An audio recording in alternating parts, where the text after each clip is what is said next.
আসসালামু আলাইকুম। আমন্ত্রণ জানাচ্ছি জনপদের খবরে। সঙ্গে আছি আমি ফারহানা ইমা। এখনকার এই সংবাদ আয়োজন একই সঙ্গে চ্যানেল আইয়ের ইউটিউব চ্যানেল এবং চ্যানেল আইয়ের ওটিটি প্ল্যাটফর্ম আইস্ক্রিনে লাইভ স্ট্রিম হচ্ছে।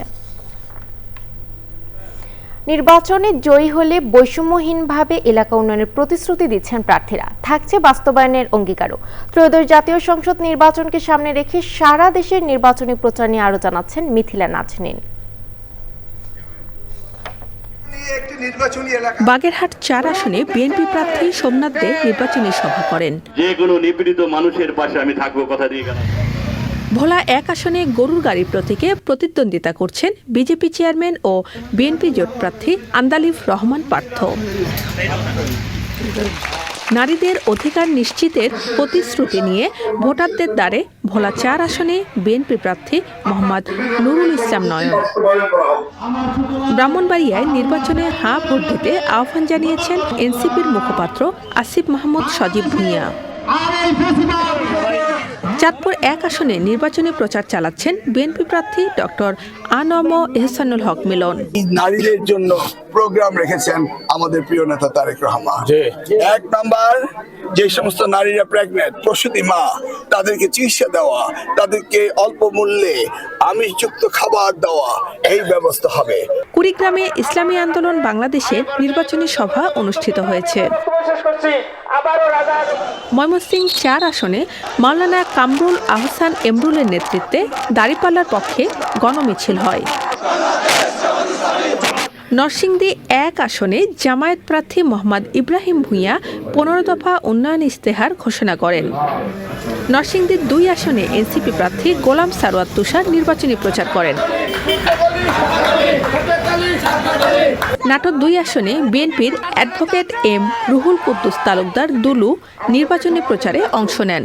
হিন্দু ভাই বোনদের উদ্দেশ্যে আমাকে প্রতিদিন ২টা-৩টা করে সমাবেশে অংশগ্রহণ করতে হয় এবং তারা আমাকে পেয়ে তারা এত বেশি আনন্দিত, তারা মনে করে রুহুল কুদ্দুস তালুকদার দুলুই তাদের নিরাপত্তার স্থান। নোয়াখালী ৩ আসনে বিএনপি প্রার্থী বরকতুল্লাহ বুলু নির্বাচনী সমাবেশ ও উঠোন বৈঠক করেন। নোয়াখালী ৪ আসনে দাঁড়িপাল্লার পক্ষে গণসংযোগ করেন প্রার্থী ইসহাক খন্দকার। ঢাকা ২ আসন কেরানীগঞ্জকে ঢেলে সাজানোর প্রতিশ্রুতি দিলেন বিএনপি প্রার্থী আমানুল্লাহ আমান।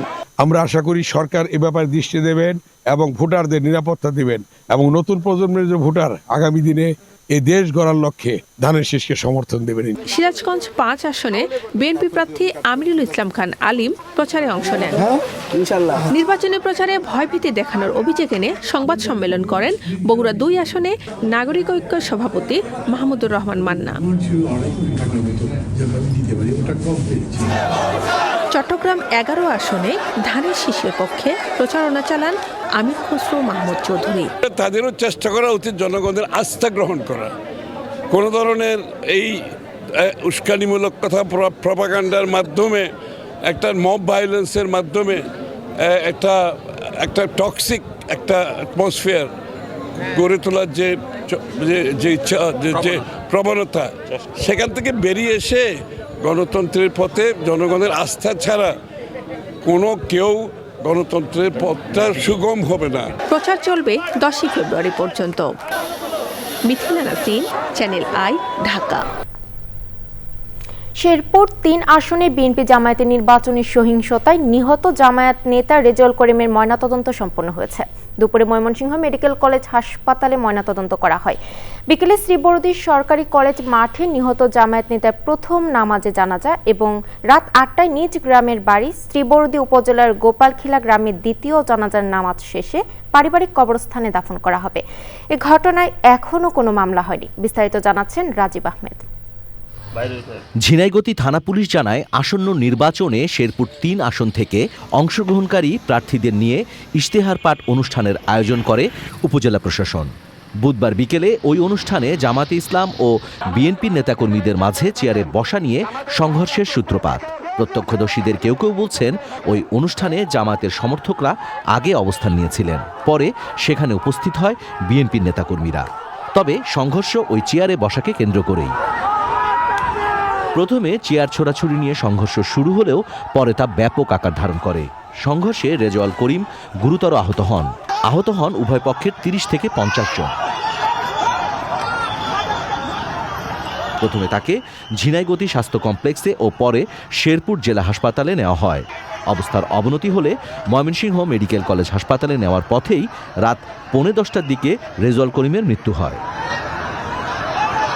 জামাত নেতার মৃত্যুর পর পুরো উপজেলায় থমথমে অবস্থা বিরাজ করছে।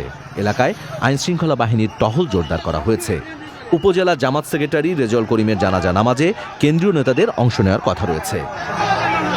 Rajib Ahmed, Channel I.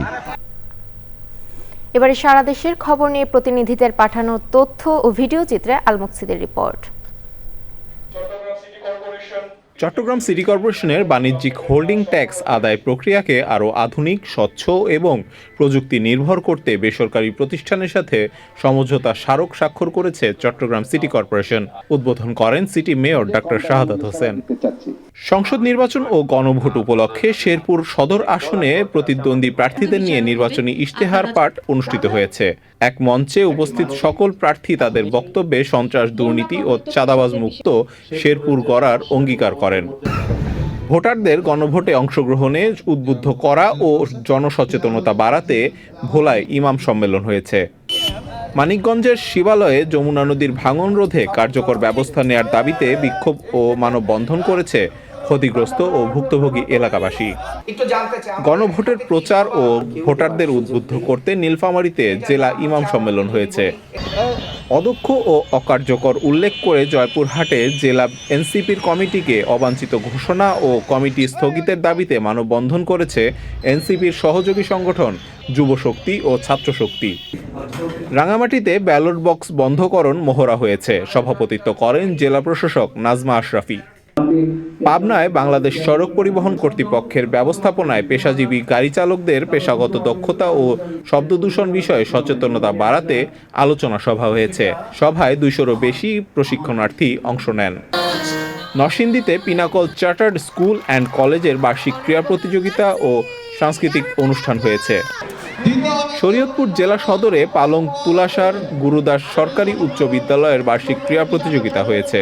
দিনব্যাপী প্রতিযোগিতা শেষে বিজয়ীদের হাতে পুরস্কার তুলে দেন অতিরিক্ত জেলা প্রশাসক ইমরুল হাসান ও বিদ্যালয়ের প্রধান শিক্ষক আলমগীর হোসেন খান।